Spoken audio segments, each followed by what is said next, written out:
मिथिला में राम खेले होरी, मिथिला में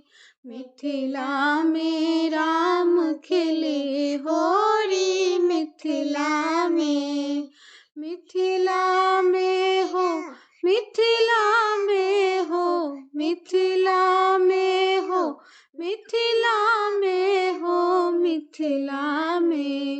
मिथिला में राम खेले होरी,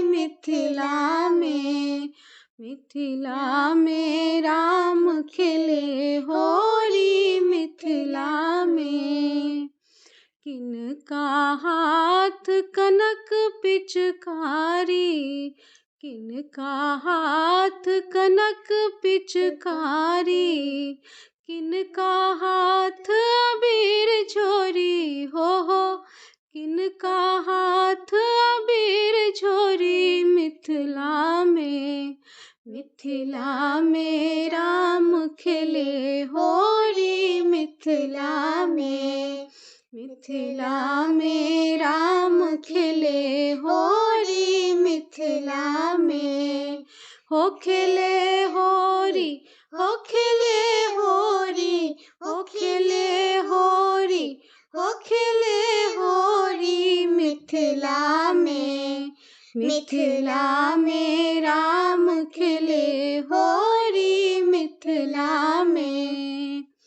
राम के हाथ कनक पिचकारी, राम के हाथ कनक पिचकारी, सीता हाथ अबीर झोरी हो, सीता हाथ अबीर झोरी, मिथिला में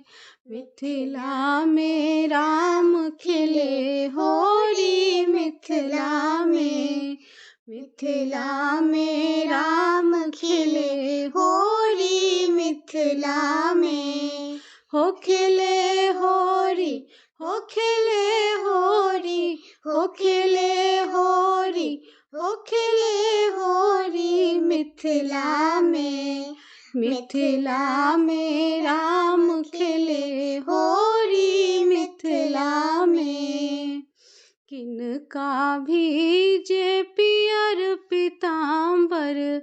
किनका भीजे पियर पीताम्बर, किनका भीजे कुसुम चुनरी हो, किनका भीजे कुसुम चुनरी, मिथिला में राम खेले होरी,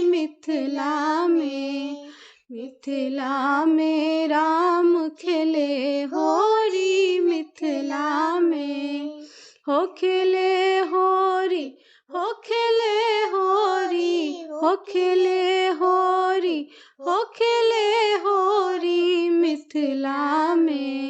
मिथिला में राम खेले होरी, मिथिला में राम खेले होरी, मिथिला में राम के भीजे पियर पीताम्बर, राम के भीजे पियर पीताम्बर, सीता के भीजे कुसुम चुनरी हो, सीता के भीजे कुसुम चुनरी, मिथिला में राम खेले होरी, मिथिला